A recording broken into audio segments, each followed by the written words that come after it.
Hello everyone, welcome back to another video here on Play on GAA with me, Seamus Brady, your host, and for this one I am joined by James from Junior B Things to do another preview of all the upcoming weekend's action from hurling and from Gaelic football. First of all, James, how are you enjoying the championship so far? Obviously you've been a busy man flying around to stadiums around the country. How are you finding the year so far? Loving it so far.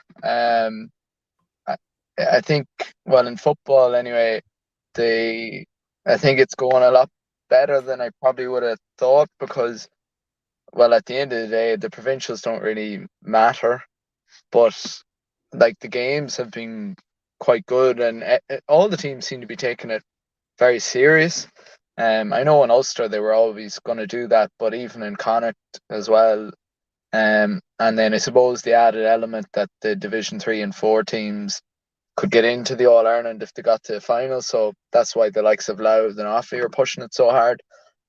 So yeah, it's probably the best year I could have got to start doing the videos, and because there's so many games. But yeah, loving it so far. Can't say what I've seen much of the hurling yet because I've been away at games, or actually seeing many games other than the ones I've been at. But just watching highlights here and there. But yeah, loving it so far. And I think the championship is great the way it's going. But look, there's been so much talk about eventually we should probably get rid of the provincials, and I think I'd be interested to see how the groups go, to see whether there'll be a few dead rubbers. And it does seem a bit mad that 3 teams can get out of a group of 4, but look, we'll see how it goes.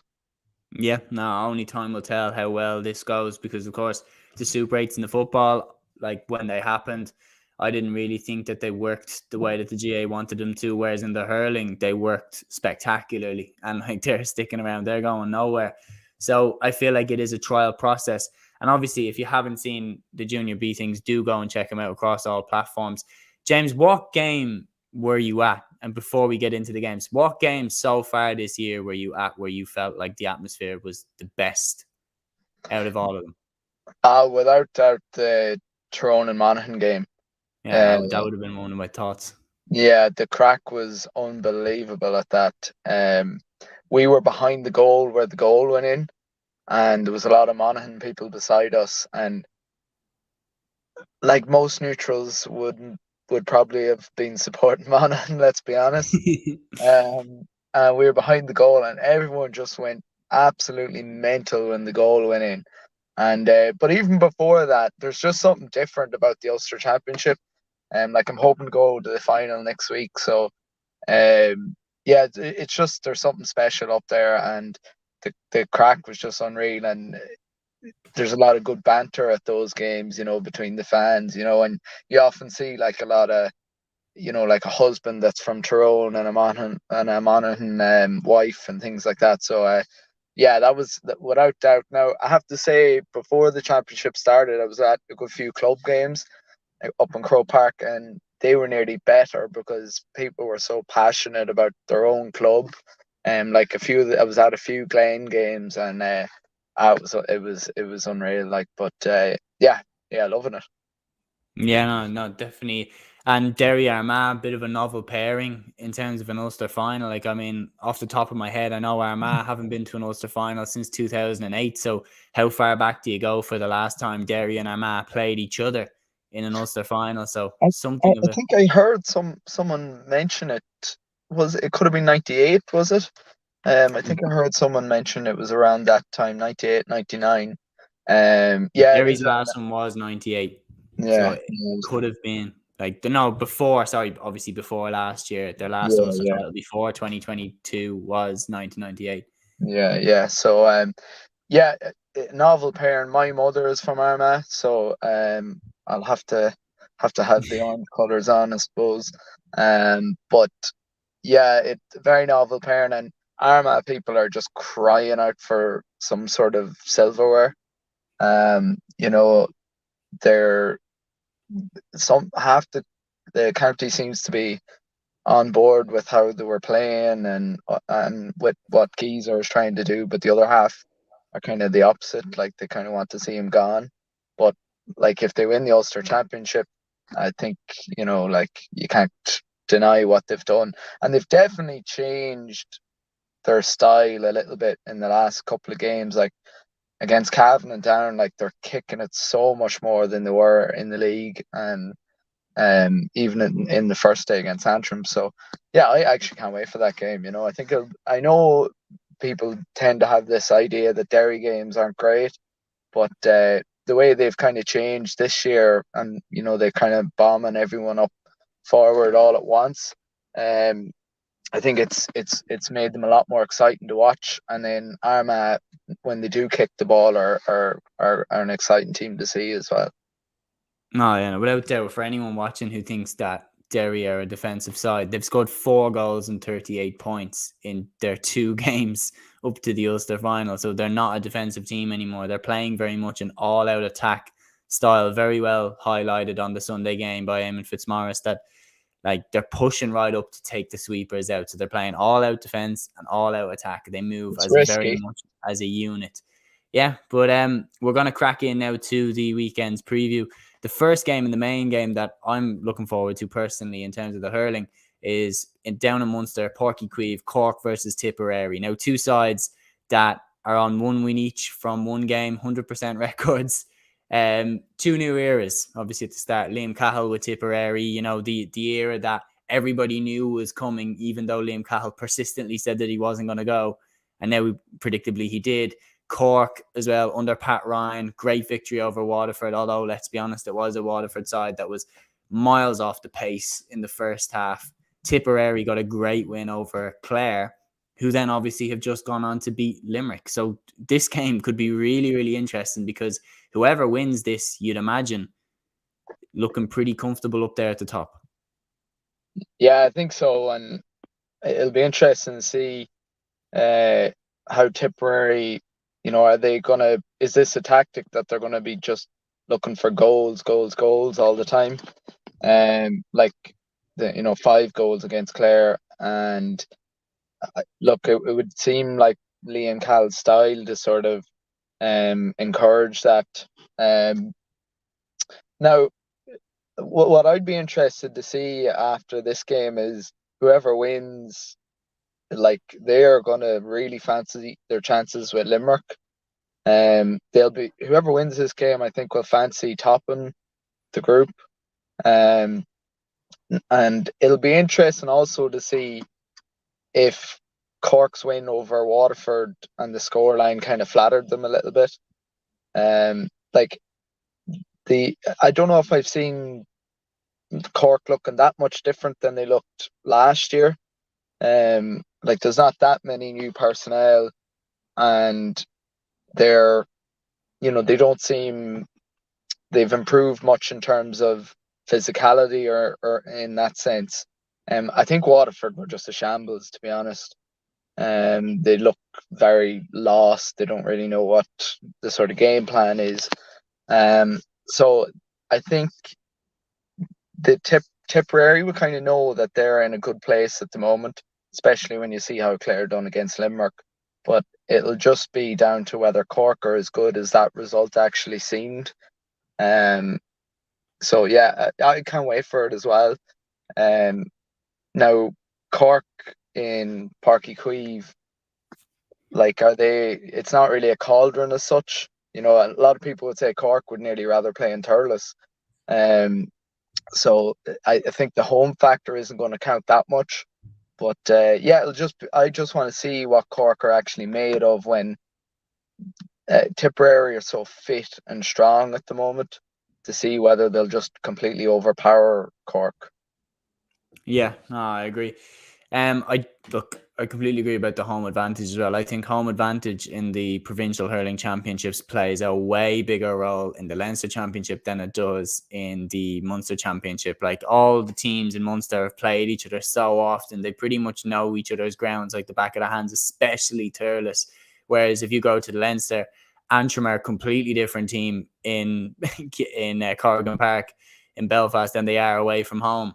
Although they did put up a good performance against Wexford. We'll get to Wexford in a minute, but I completely agree with you about Waterford as well. I think they were like, I've never seen them that off the pace in the first half, only scoring 1 point from play. They looked so unthreatening in the first half. They did show flashes of coming back in the second half, but Cork were very quick to shut it down. And like in their forward line, look, they did look sharp. But this is the only thing that I was saying. And Tipperary do kind of have an advantage here is you know who Tipperary's key guys are in the forward line. You know it's always Jason Ford. It's always Noel McGrath. And now they're supplementing that with the likes of Garrod O'Connor breaking onto the scene. Whereas Cork, and I was having this chat with GAA last one, Cork tend to chop and change between their star player pretty much every year for various reasons. But one year it's Conor Lehan, then it's Alan Cadigan, then it's Shane Kingston. He's in and out of the team. Alan Connolly in and out of the team. Shane Barrett in and out of the team. Declan Dalton in and out of the team. If you look at Limerick, you know Limerick 6 forwards before every game. Is that something that Pat Ryan should try and nail down? Like if I was him, I would go with the exact same 6 forwards in this game that I went with against Waterford, even though Robbie O'Flynn is back. I'd probably put Robbie O'Flynn. I would put Robbie O'Flynn as like definitely a starter for Cork, but just to achieve some continuity there for Cork. Yeah, I definitely agree. I think Robbie O'Flynn, I think that is the one player that maybe they could build something around. Like the problem I think that they have in Cork is all them players are a bit similar. You know, you don't have like a Gerard Hegarty. You don't have a big, horse of a man that is a great ball winner. They're all really good hurlers, but I don't know, are they, as good at the sort of donkey work as he would be. So I think that's where a lot of their issue is in that sense. And then Patrick Horgan started the last day, and he hadn't played much hurling whatsoever. So I don't know what they're sort of gonna do with him now. I know from looking at the highlights anyway, he had a decent enough game, scored a couple of nice points. But so I just don't understand what.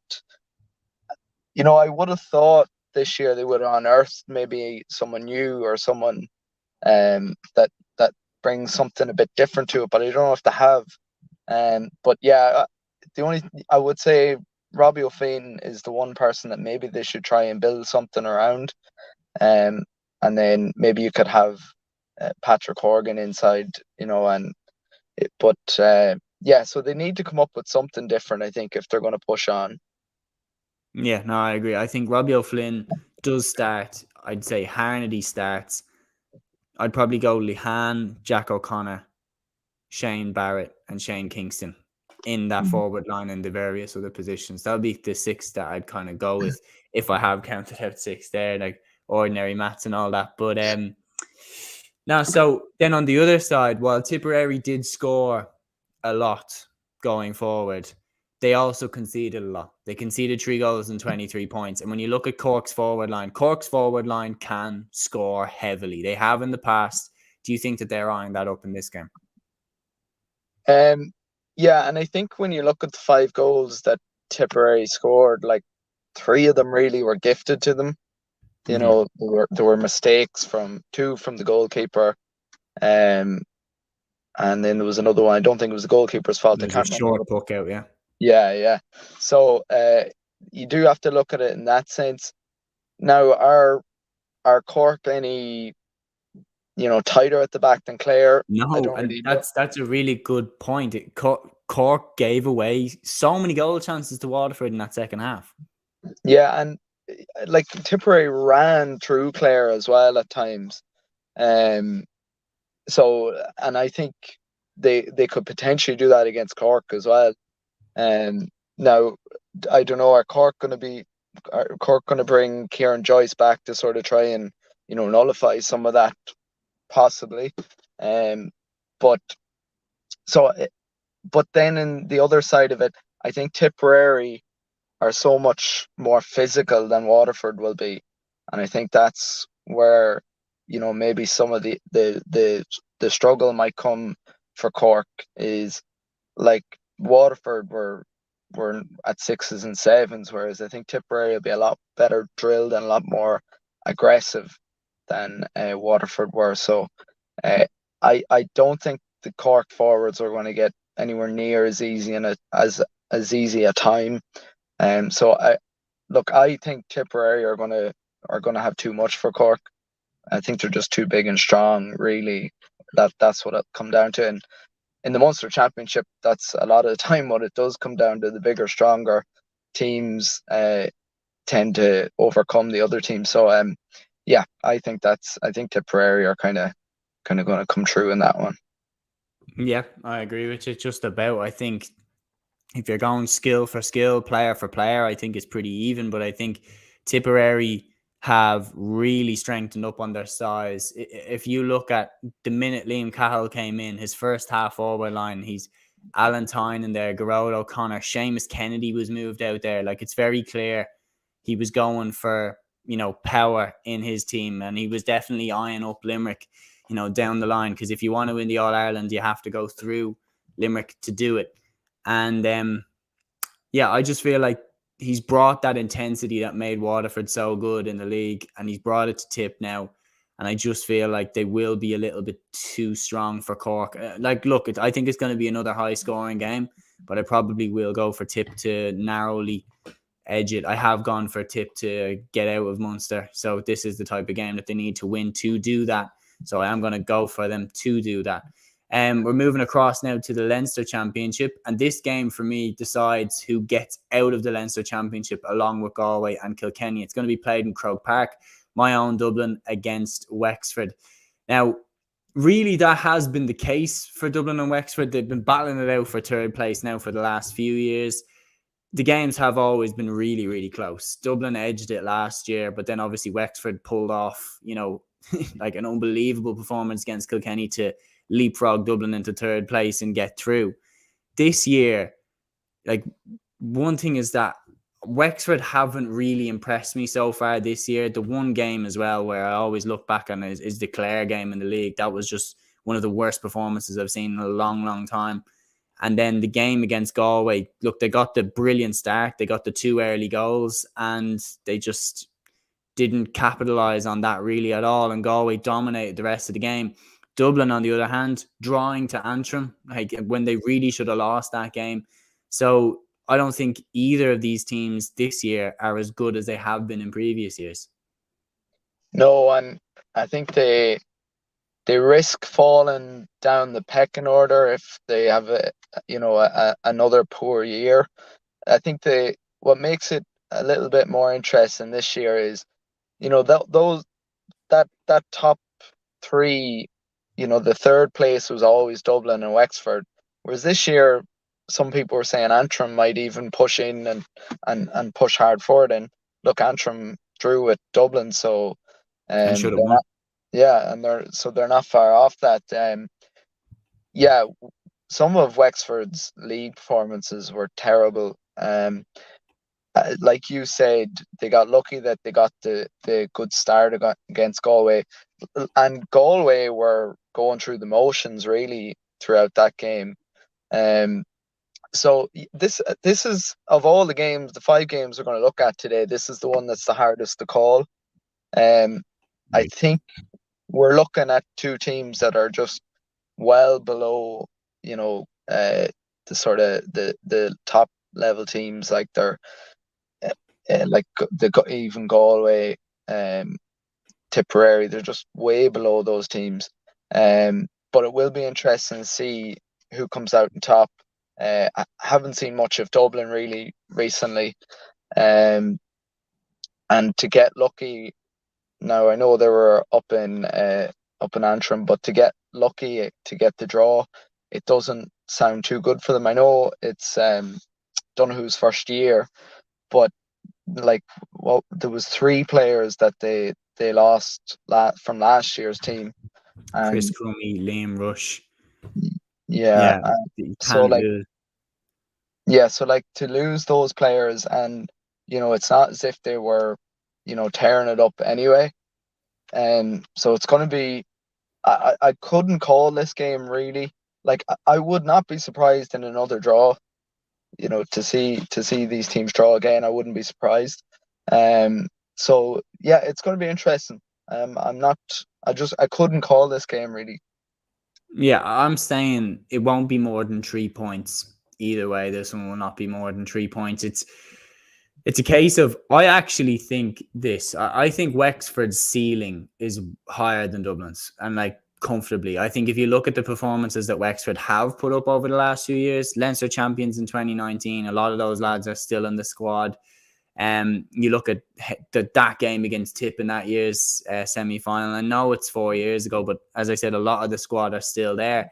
The victory over Kilkenny last year, I haven't seen Dublin put in a performance like that in such a long time. So, like, for Wexford, like, their ceiling, I think, is higher. But then I've also seen them in the last 2 years draw against Westmeath when no one saw that coming. I've also seen them completely be dominated in games, like, for example, the Clare game. I think Wexford have the higher ceiling, but Dublin are a little bit more consistent in terms of what you can kind of expect from them every time. So I am the same as you. I'm going to go right bang, boring draw. I'm going to say they're both going to leave relatively unhappy. But if either side wins, I think it will not be by more than 3 points. So I'm going to go with a draw in this game. Yeah, and I think you're absolutely right.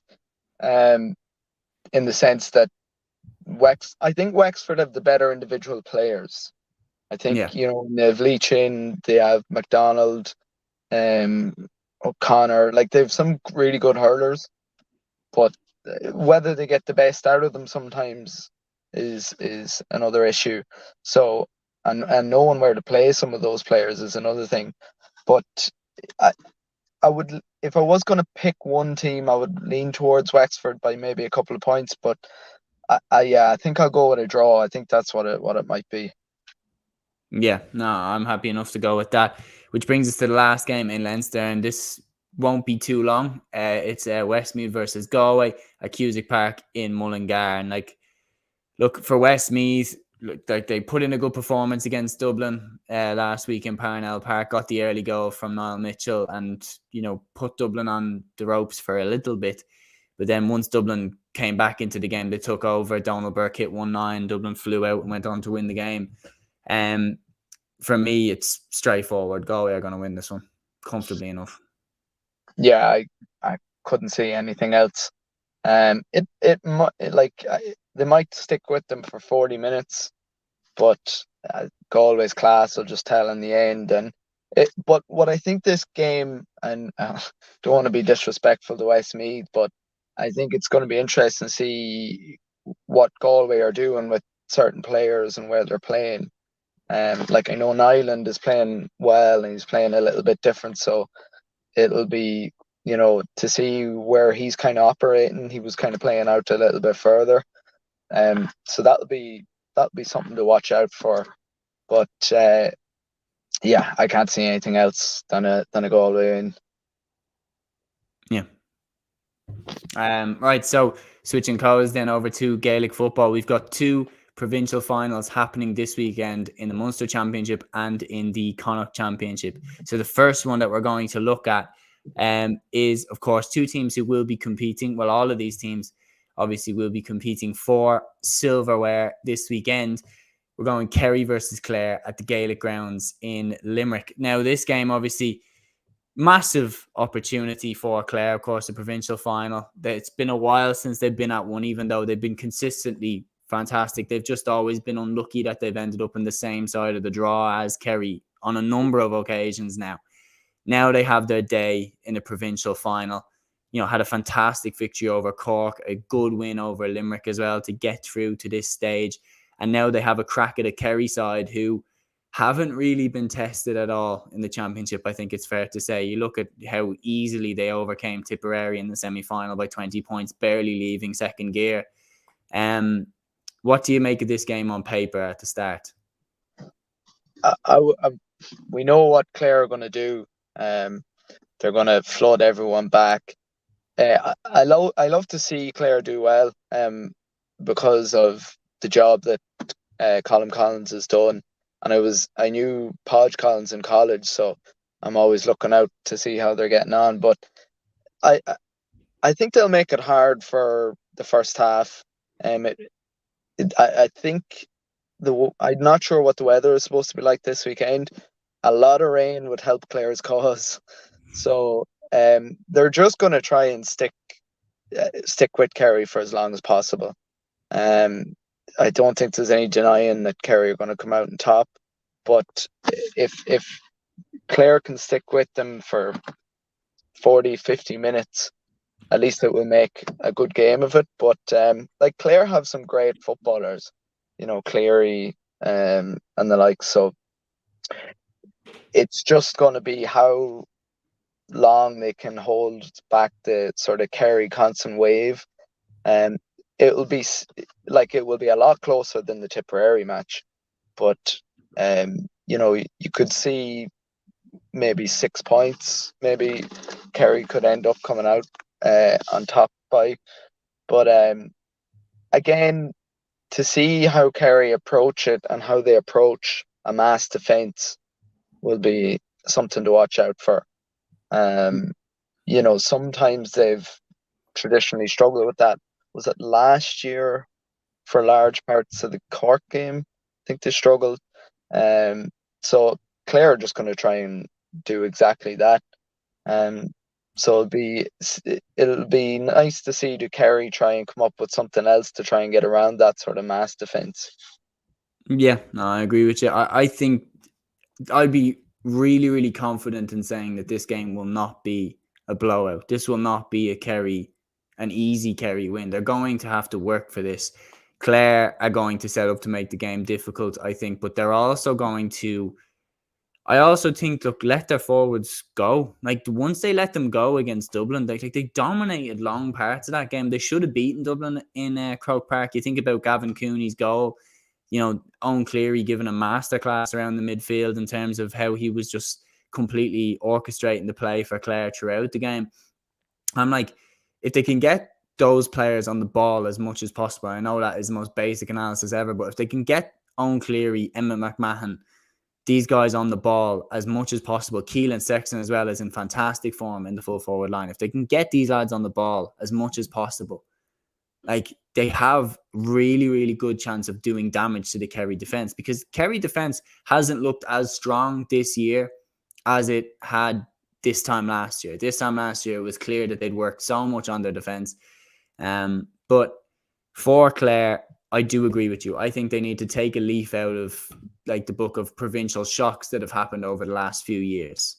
i.e. Cork beating Kerry in 2020, Fermanagh beating Monaghan in 2018. Just look at how those sides just hung in the game. They just stayed in the game. They made it difficult, and they made it that there was only 3 or 4 points in it going into the last quarter. And if they can get to that stage, and then they let the Owen Clearys, the Emma McMahons, the Gavin Cooneys, they let them go, I think there is a path for Clare to win this game, I believe. Yeah, there's potential. I think the difference between the likes of Clare and, say, when Fermanagh played Derry there a few weeks ago, Clare have outstanding forwards. Now, Fermanagh have some good forwards, but just I think the likes of Cleary and Sexton are at a different level. I think they could get on most teams in the country. So they can exploit that as well as having a packed defence. It's like, I suppose the buzzword these days is the transition. Can they transition from the defence to the attack? And, how strong are Kerry going to be at the back? So, yeah, I think I agree with you. I think they'll stick with them. It could be 3 or 4 points in it, or 3 points in it, maybe with 5 minutes to go. But I do think Kerry will just sort of tag on a few points to make it.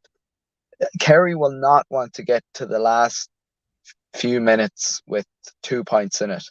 They will have learned from that Cork game a couple of years ago. I know it was a different manager, but still, they won't want to be put in a position like that. I think they'll just sort of step up a gear towards the end, and they will have a stronger bench as well. Yeah. So for me, Kerry by 5. What are you saying? Kerry 5 or 6. Yeah. No, so we're on pretty much the same page there with that game. And I'm pretty sure we'll be on the same page for this game as well. The Connacht final of 2023, Galway versus Sligo, to be played in McHale Park in Castlebar. And I'm sure Galway can't resist turning down the opportunity to win a Connacht title in the home of their biggest rivals in Mayo. So I feel like they won't turn this opportunity down. Sligo are, on the crest of a wave right now. Great win over New York, great win in the Division 4 final against Wicklow. They are, you look at the success back-to-back under 20 Connacht titles, like so much is going right for Sligo right now. But this is one hell of a test against this Galway side who look really, really good. Yeah, and I've actually watched Sligo a few times this year because they did play Leitrim a few times, or played, twice. Sligo have outstanding forwards, and I'd say a lot of people don't, if they haven't seen them, probably wouldn't see it. Niall Murphy, Carabine, O'Connor are top quality forwards. The only problem I see with them is the likes of us, Leitrim, were able to break them down. We got to within a point of them in the first league game. In the league, sorry. So like Galway with Shane Walsh, Damien Comer, Finnerty, they have so much. If say Comer has a bad game, Finnerty usually has a good game. If Shane Walsh is out of the game, Comer will take over. They have so many, or even McDade or someone will come up with 3 points. There's so many players that can have an outstanding game when someone else is having a poor game. So I like Sligo's attacking play, but I just think defensively they'll leak a good bit on Sunday. So if I would say this will be a wider margin than the Munster final, I would probably go with maybe 7+ points. This will be, but again, Sligo, that maybe they'll play a little bit differently than they would play against the likes of Leitrim or Wicklow. They'll probably flood more bodies back than they would against those teams, so they won't be as open. But I just think the quality, and Galway are strong everywhere. Their defense is great too. So, if you have, John Daly sweeping in front of Niall Murphy, he's not going to get as much joy as he would against the likes of Leitrim. So, I'd go maybe 7, 8, 9 point win for Galway. And you wouldn't know, they might, if they go up 6, 7 points, they might try and, bring a few guys in or try and get people in games into the legs. So yeah, that's kind of how I would see it going.